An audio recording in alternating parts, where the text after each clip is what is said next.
जय हिंद बच्चों मैं अजय कुमार वाराणसी उत्तर प्रदेश से आपके अपने चैनल नौ शिक्षण पे स्वागत करता हूं। बच्चों आज हम लोग NMMS के लिए, बेशक मैं क्वेश्चंस NMMS के लिए बता रहा हूं, लेकिन ये प्रधानमंत्री यशस्वी छात्रवृत्ति योजना के लिए इक्वली इंपॉर्टेंट है। जो बच्चे तैयारी कर रहे हैं वो जान लें कि ये क्वेश्चंस आप प्रधानमंत्री यशस्वी में भी आ सकते हैं, क्योंकि क्लास 8th के बच्चों के लिए बता रहा हूं और आपके लिए जो एग्जाम क्लास 9th में आप देने जा रहे हैं वो 8th के ही क्वेश्चंस आने वाले हैं, जैसा मैंने सिलेबस में आपको दिखाया हुआ है। तो जो बच्चे इसकी भी तैयारी कर रहे हैं वो ध्यान से इनको एक एक क्वेश्चंस को देखते जाएं। अब देखिए आज का जो वीडियो है वो केमिस्ट्री के क्वेश्चंस मैं एक्सप्लेन करने वाला हूँ, रसायन विज्ञान के। तो कुछ बच्चों ने मुझे लिखा भी था कि सर केमिस्ट्री के क्वेश्चंस भी हमें एक्सप्लेन कर दीजिए, तो मैं बताने जा रहा हूं। और ये बच्चों देखिए NMMS का मैंने एक व्हाट्सएप ग्रुप बनाया हुआ है, तो डिस्क्रिप्शन में आपको बच्चों लिंक मिल जाएगा, तो आप उसके जरिए ज्वाइन कर लीजिए। तो जैसे बच्चों की संख्या बढ़ेगी तो उसमें 2 ग्रुप मैंने बनाए हुए ऑलरेडी, 2000 जैसे बच्चे होते हैं तो मैं एक नेक्स्ट ग्रुप और बना दूंगा, ठीक है। और दूसरी बात ये कि बच्चों NMMS का एग्जाम है इंडिया के हर एक राज्य में होता है, ठीक है। तो ये 1 लाख सीटें ऑल ओवर इंडिया हैं और हर एक राज्य का अपना कोटा बना हुआ है। जैसे 15,143 यूपी का है, 2000 समथिंग छत्तीसगढ़ का है, 4000 समथिंग आपका मध्य प्रदेश का है, इसी तरह से सब 5000 बिहार का है।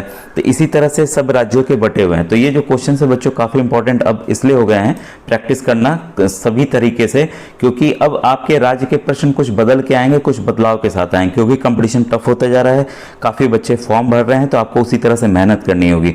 और ये बच्चों जो सवाल है, अगर आप आगे चल के कोई भी नौकरी की परीक्षा देते हैं, IAS बनना चाहते हैं, PCS बनना चाहते हैं, आप लेखपाल की भर्ती देना चाहते हैं, टीचर बनना चाहते हैं, मेरी तरह अध्यापक बनना चाहते हैं, उसके लिए भी आपको टेट सुपर टेट पास करना होगा। तो ये आपको उसमें भी ये प्रश्न आपको काम आने वाले हैं, ठीक है। तो इसको एक कॉपी ले लीजिएगा, इसको नोट डाउन करते चले जाइएगा। देखिए क्वेश्चन नंबर 13 से स्टार्ट कर रहा हूँ, क्योंकि केमिस्ट्री का 13 से ही है। किस अणु में 3 परमाणु होते हैं? Which molecule has 3 atoms? बच्चों एक चीज मैं बताना भूल गया, छत्तीसगढ़ राज्य का NMMS का फॉर्म आ चुका है, ठीक है। वैसे ही यूपी का बस आने वाला है, कभी भी आ सकता है, और अन्य मध्य प्रदेश और बिहार के भी और राजस्थान के भी बच्चों के। तो आप लोग तैयारी अपनी स्टार्ट अभी से कर दीजिए, ठीक है। तो इसमें बच्चों पूछ रहा है कि 3 परमाणु होते हैं, तो 3 परमाणु के लिए हम लोग एक एक चीज को देखें पहले। अगर ध्यान देते हैं C6H6, इसको जोड़ लीजिए, कितने हो गए? 12, मतलब कार्बन के 6 और हाइड्रोजन के 6, 12। तो भाई A तो होगा ही नहीं। B देखें O3, ऑक्सीजन के कितने? 3 हैं, तो ये तो भाई B ऑप्शन सही हो गया। NO2 नाइट्रोजन डाइऑक्साइड, नाइट्रोजन का 1 और ऑक्सीजन का 1, कितने हो गए? 3, तो इसके भी हो गए। और D है आपका NO में केवल 1 नाइट्रोजन का 1 ऑक्सीजन का एटम है, कितने हो गए? 2, तो ये भी नहीं है। तो क्या पूछ रहा है? 3 परमाणु यानी कि 3 एटम्स होते हैं, ठीक है। तो इसका आंसर क्या हो गया बच्चों? B हो गया। इस तरह से आप समझ के पढ़ेंगे। Which molecule has 3 atoms? NO2 is nitrogen dioxide is having an ozone, इसको बच्चों ओजोन कहते हैं। ओजोन परत पे भी काफ़ी सवाल आते हैं, आपको पता होगा कि ओजोन जो परत है वो खराब हो रही है तो इससे क्या नुकसान है, तो हमारी पैराबिगने किरणें आती है, और ये अगर हमारे चमड़े पे पड़ेंगे तो इसका क्या असर होगा, आप कमेंट सेक्शन में ज़रा लिख के मुझे बताइएगा। क्योंकि एक टॉपिक अगर हम समझेंगे बच्चों तो उससे कई प्रश्न बनते हैं, उसको भी हमें समझते चलना चाहिए, तो इसको भी आप नोट डाउन कर लीजिएगा। समुद्र के पानी से नमक बनाने की विधि को कहते हैं? तो देखिए नमक तो हम लोग सब लोग खा रहे हैं, कई तरह के पैकेट्स में आ रहे हैं, तो नमक जो बनती है वो किस विधि से बनती है? The process of method of making salt from sea water is called. तो बच्चों ये जो प्रोसेस है उसको कहते हैं वेपोराइजेशन, यानी कि वाष्पीकरण।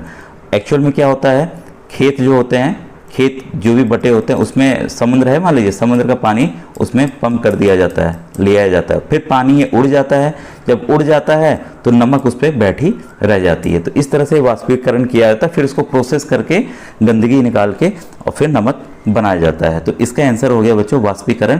तो इसका आप ध्यान रखिएगा, क्योंकि जितने भी प्रोसेस हैं इन प्रोसेस से सवाल आता है। आसवन से आएगा, क्रिस्टलीकरण से आएगा, छानने से आएगा। क्रिस्टलीकरण के अगर कोई एग्जाम्पल याद है तो आप कमेंट सेक्शन में लिखिएगा कि क्रिस्टलाइजेशन से क्या चीज़ एक्सट्रैक्ट किया जाता है, क्या चीज़ बनाया जाता है। क्वेश्चन 15 है, निम्नलिखित में से कौन क्षार नहीं है? Which of the following is not a base, ठीक है। तो इसमें देखिए बेस नहीं है पूछ रहा है, इसका मतलब कोई ना कोई इसमें जो है वो एसिड है, इसमें कोई ना कोई आपका एसिड है। तो इसमें अगर बच्चों देखेंगे ध्यान से तो सभी में आपके, देखिए मैं हमेशा बताता हूँ कि क्षार और बेस का क्या तत्व है। क्षार में बेस में यानी कि OH माइनस आयन होते हैं, तभी वो बेस बनता है या तो क्षार बनता है, इसका आप ध्यान रखिएगा, ठीक है।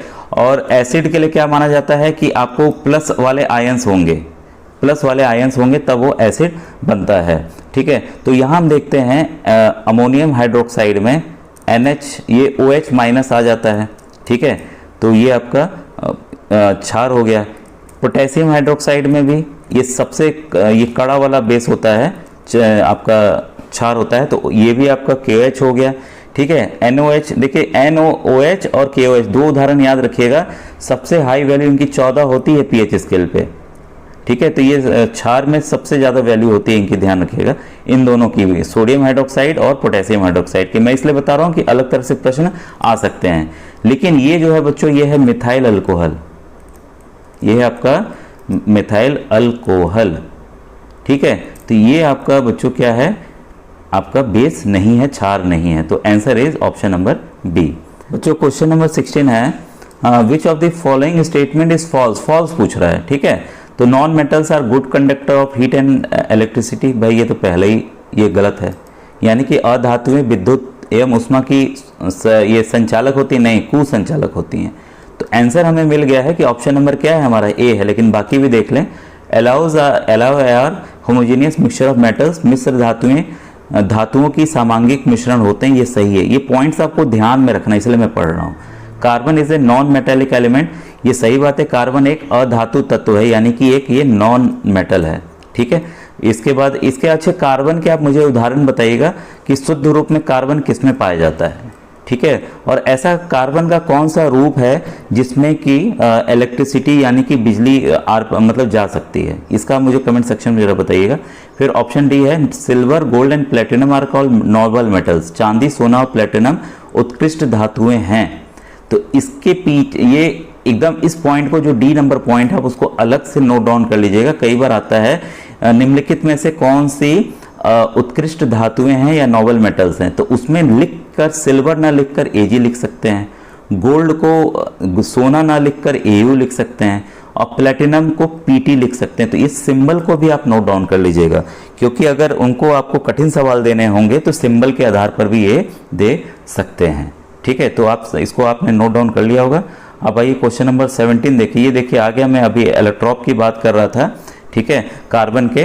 तो इसमें देखिए ऑप्शंस हैं, ये आपके differences between fullerene and graphite is, graphite और फुलरिन जो है ये कार्बन के ही रूप हैं बच्चों। तो ऑप्शन नंबर ए देखें, 5 carbon atoms exist in, difference पूछ रहा है, तो इसमें से क्या पूछा है, अंतर क्या है, कौन सा सही है, मतलब कि जो अंतर बता रहा हो, ठीक है। 5 carbon atoms exist in fullerene structure while only 6 carbon atoms in graphite. तो ये बच्चों एकदम सही है। फुलरिन याद रखिएगा, एक फुटबॉल की आकृति के समान कार्बन के अलग अलग अणु, वो भी है 5 कार्बन की एक चेन होती है जो लगातार बनी रहती है उसी पैटर्न पे। और इसमें ग्रेफाइट में आपकी 6 कार्बन की चेन होती है, 6 कार्बन एक साथ मिलकर, ऐसे आप समझ लीजिए 1 2 3 4, ये 5 और ये 6, इस तरह से 6 का जोड़ी बना रहता है, उसमें भी इसमें 5 का बना रहेगा, बस यही अंतर रहेगा, ठीक है। अब जैसा भी स्ट्रक्चर हो, इस पे हमें ध्यान से जाना नहीं है। तो ये फुलरिन का हो गया, ये वाला आपका कार्बन का हो, ये ग्रेफाइट का हो गया, ठीक है। तो ये पहला ही ऑप्शन इसका सही है, ठीक है। बाकी ऑप्शंस को आप पढ़ लीजिए। 6 carbon atoms exist in fullerene, यानी कि फुलरिन की संरचना में 6 कार्बन परमाणु जबकि ग्रेफाइट में 5 होते, तो ये गलत है। मैं इसलिए पढ़ा रहा हूँ क्योंकि जब आप ऑप्शंस पढ़ेंगे, अगर आपको आता नहीं रहेगा तो आप कंफ्यूज हो जाएंगे, भाई किसमें हम तुक्का मारें या किसको हम मारें, अगर आपको जानकारी नहीं होगी। तो इसको नोट डाउन अलग से कर लीजिएगा। फुलरिन की संरचना 5 कार्बन परमाणु जबकि ग्रेफाइट की 4, फुलरिन की संरचना 6 और ग्रेफाइट की 4। एक चीज़ मुझे बताइएगा कि ग्रेफाइट जो है उसका इस्तेमाल कहाँ होता है, क्योंकि इस पे भी प्रश्न आए हैं और आते हैं। आप रोज ग्रेफाइट का इस्तेमाल करते हैं, किस ग्रेफाइट का किस रूप में करते हैं, जरा मुझे ये भी आप कमेंट सेक्शन में बच्चों बताइएगा। ये काफ़ी इंपॉर्टेंट क्वेश्चन है ये सब बच्चों, और एकदम अलग तरह के हैं, ठीक है। अब क्वेश्चन नंबर 18 है, अम्लीय ऑक्साइड है यानी कि एसिडिक ऑक्साइड है। अब ये बच्चों एक मेरे ख्याल से थोड़ा हायर लेवल हो रहा है 8th के बच्चों के हिसाब से, बस मैं आंसर बता दे रहा हूँ। इसमें है देखिए कार्बन डाइऑक्साइड, ये अब तो ये बोलेंगे सर आप गैस है, लेकिन ये बच्चों देखिए गैस बेशक है, लेकिन इसको जब पानी में मिलाया जाता है, ठीक है, तो ये कार्बोनिक अम्ल, कार्बोनिक एसिड बनाता है, ठीक है, कार्बोनिक एसिड बनाता है। तो इसको आप अलग से नोट डाउन कर लीजिएगा, ठीक है। कार्बोनिक एसिड का आप जरा सा फॉर्मूला मुझे कमेंट सेक्शन में लिख के भेजिएगा कि कार्बोनिक एसिड का जो फॉर्मूला है वो बच्चों क्या है, ठीक है। तो आपको मुझे लग रहा है समझ में आ रहा होगा। आप ये भी बताइए बच्चों, वीडियो में समझा के पढ़ाऊं कि आंसर ही बता दूं, क्योंकि जैसा आप बताएंगे वैसा मैं करूंगा। पानी की तुलना में ऑक्सीजन गैस है, oxygen gas as compare to water is, ठीक है। तो ये भी कॉन्सेप्ट बेस है। अब देखिए ऑक्सीजन तो गैस है भाई, और पानी तो पानी ही है, ठीक है। तो क्या ऑक्सीजन भारी होगा, ठीक है, ऑक्सीजन हल्का होगा या बराबर होगा, इनमें से कोई नहीं भाई, साफ सी बात है। ऑक्सीजन हवा में है, ये उड़ रहा है, ये जमीन पर है, तो ये भारी होगा, ठीक है, क्योंकि ग्रेविटी सभी को खींचती है। जो अर्थ की ग्रेविटी है, अर्थ का गुरुत्वाकर्षण बल है, वो सभी को अपने ओर खींचता है। तो पानी को खींच के तो यहीं रखा हुआ उसने, ठीक है। तो ये क्या होगा, यहाँ पर आंसर होगा लाइटर, यानी कि हल्का। तो और ये देखिए काफ़ी इंपॉर्टेंट क्वेश्चन है, फायरमैन के कपड़े बनाए जाते हैं, clothes of fireman are made from. तो ये है बच्चों मेलामाइन, काफ़ी बार मेलामाइन आया हुआ है। मेलामाइन का उपयोग कहाँ होता है, जरा सा ये भी आप मुझे कमेंट सेक्शन में आप लिख के मुझे बताएंगे। ये देखिए काफ़ी बेहतरीन क्वेश्चन है, क्वेश्चन नंबर 21। अभी मेरे ख्याल से काफ़ी क्वेश्चंस बचे हुए हैं। अच्छा, यहाँ से बायो का स्टार्ट हो रहा है, 3 और बचे हैं, तो मैं सोच रहा हूँ केमिस्ट्री कंप्लीट ही कर दूँ, ठीक है। क्वेश्चन नंबर 21 है, बर्फ के जल में डुबाने पर उसका, when ice is dipped into water. अब देखिए पानी है, पानी भरा हुआ है, इसमें हमने बर्फ का एक टुकड़ा डाल दिया, ठीक है। तो उसका जो है कितना भाग, यानी कि कितना भाग जो है ऊपर रहेगा या नीचे रहेगा, तो इसका डायरेक्ट मैं आंसर बता रहा हूँ बच्चों। 1/9 भाग जो है जल की सतह के ऊपर तथा 8/9 भाग जल के नीचे होगा। तो ये बच्चों काफ़ी इंपॉर्टेंट है। अब एक सबमरीन डूब भी गई अभी लेटेस्ट में, तो उसके पीछे भी कई कारण रहे हैं, तो कभी आप बोलेंगे तो मैं बता दूंगा। जो सबमरीन गई थी टाइटेनिक को देखने के लिए, ठीक है। तो कुछ हम लोग चीज़ें तो अपने जो वर्तमान में चीज़ें होती हैं, एग्जाम्पल्स आते हैं, उससे हम कई चीज़ें सीख भी लेते हैं, तो उससे हमें जानकारी भी मिलती है कि भाई इतना डूबा रहता है तो क्या हुआ। बर्फ़ इतना, टाइटेनिक जहाज़ जो इतने सालों पहले डूबा था, हज़ारों लोग उसमें मर गए थे, सबसे महंगा जहाज़ था, वो क्यों डूबा था, आप कमेंट में कीजिएगा तो मैं बता दूंगा, ठीक है। तो इसका है 1/9 part is above the water और 8/9 भाग इज अंडर द वाटर। अब पानी के ऊपर आपका कितना पार्ट है, 1/9। इसी का पानी के नीचे जो भाग है वो है 8/9, ठीक है। तो आप इसको नोट डाउन अलग से कर लीजिए बच्चों, ये काफ़ी इंपॉर्टेंट क्वेश्चन है, ठीक है।